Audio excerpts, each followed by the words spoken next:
Bonjour les élèves de B7. On va compléter aujourd'hui avec le volume. À la fin de cette vidéo, vous êtes capable de mesurer le volume d'un liquide à l'aide d'une éprouvette graduée. S'il vous plaît, avant de commencer, lire et suivre ces instructions.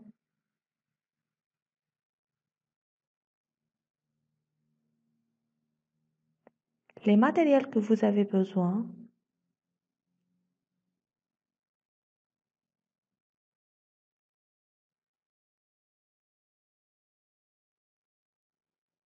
On a vu dans la vidéo précédente que le volume est l'espace occupé par un objet.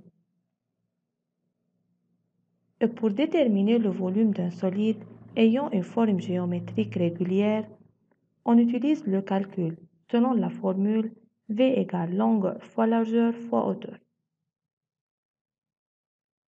Est-ce qu'on peut utiliser cette méthode pour trouver le volume d'un liquide?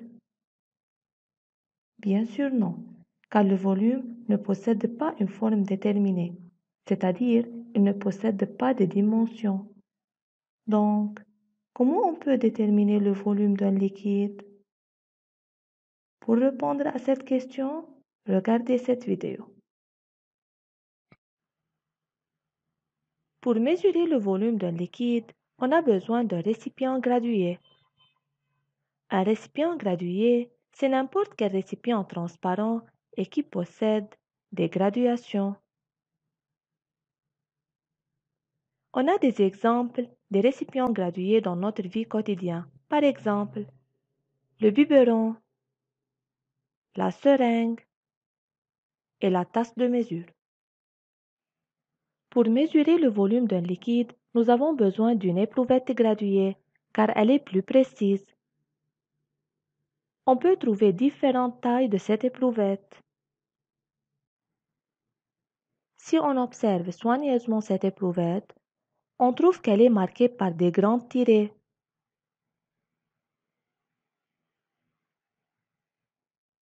Et entre ces grands tirets, on trouve des petites graduations. Comment lire le volume d'un liquide à l'aide d'une éprouvette graduée? Le matériel. Vous avez besoin d'une éprouvette graduée et d'une pincette. Procédure. Placez l'éprouvette graduée sur une surface horizontale. Faites attention, il faut que l'éprouvette soit placée sur une surface horizontale pour bien lire l'indication et non pas sur une surface inclinée.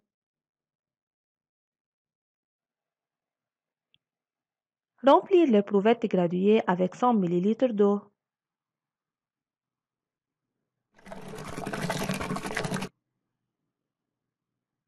Vous pouvez utiliser des récipients de votre maison et suivre les étapes précédentes pour lire le volume du liquide. Observation. Le niveau de l'eau n'est pas une ligne droite. Il a une surface incurvée. Nous lisons donc toujours la graduation du bas de la surface incurvée. Comment lire le volume d'un liquide à l'aide d'une éprouvette graduée? Pour lire l'indication de l'éprouvette correctement, l'œil de l'observateur doit viser horizontalement le bas de la surface incurvée de l'eau. Dans cet exemple, l'œil de l'observateur 1 est plus haut que la surface incurvée.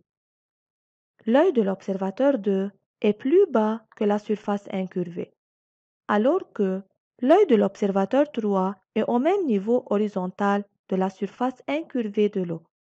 Donc, c'est l'observateur 3 qui lit correctement l'indication. On a dit qu'il existe différentes tailles d'éprouvettes graduées, où le nombre de divisions entre deux valeurs successives de l'éprouvette varie. Comment on peut donc déterminer le volume d'un liquide à l'intérieur d'une éprouvette graduée? Pour trouver le volume de l'eau à l'intérieur de cette éprouvette graduée, on va suivre les étapes suivantes. Étape 1. Lire deux valeurs successives de l'éprouvette graduée.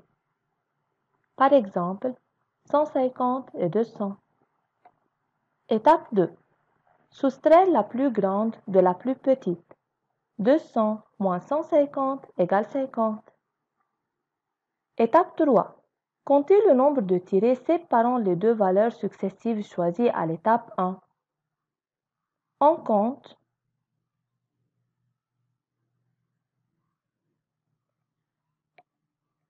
1, 2, 3, 4, 5, 6, 7, 8, 9, 10.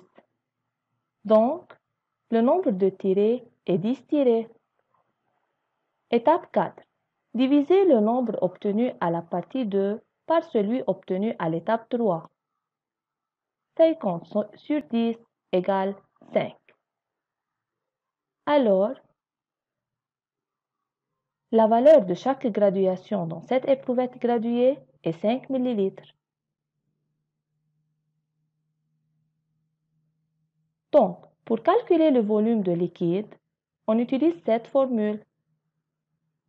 Volume égale 150 où 150 est le plus petit nombre choisi, plus, on ouvre la parenthèse,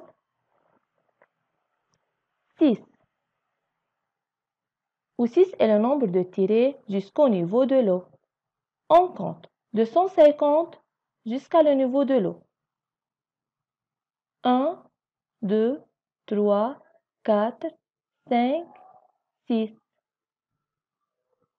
Fois 5, où 5 est la valeur de chaque tiré.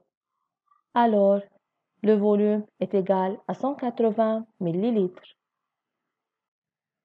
Donc, pour lire le volume d'un liquide à l'aide d'une éprouvette graduée, il faut que placer l'éprouvette graduée sur une surface horizontale, lire toujours la graduation du bas de la surface incurvée. L'œil de l'observateur doit viser horizontalement le bas de la surface incurvée de l'eau. Les étapes pour déterminer le volume d'un liquide à l'intérieur d'une éprouvette graduée.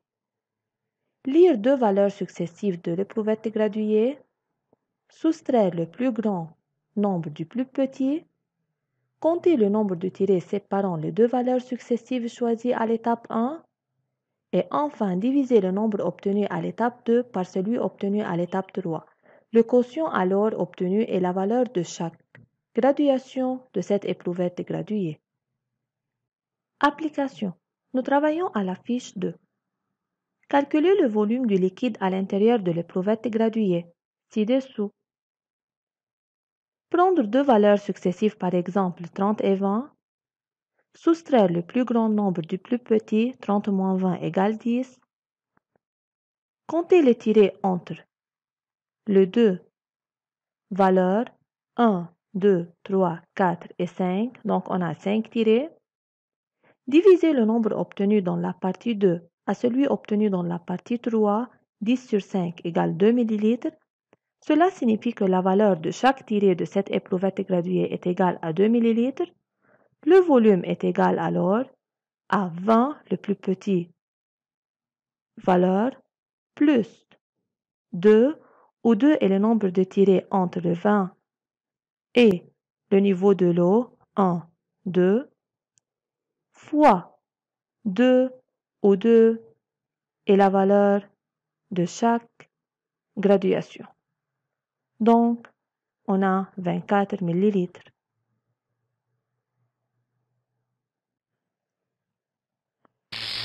C'est le temps d'évaluation. Considérez les éprouvettes graduées suivantes en millilitres et complétez le tableau suivant. S'il vous plaît, arrêtez la vidéo et prenez votre temps. Avez-vous terminé?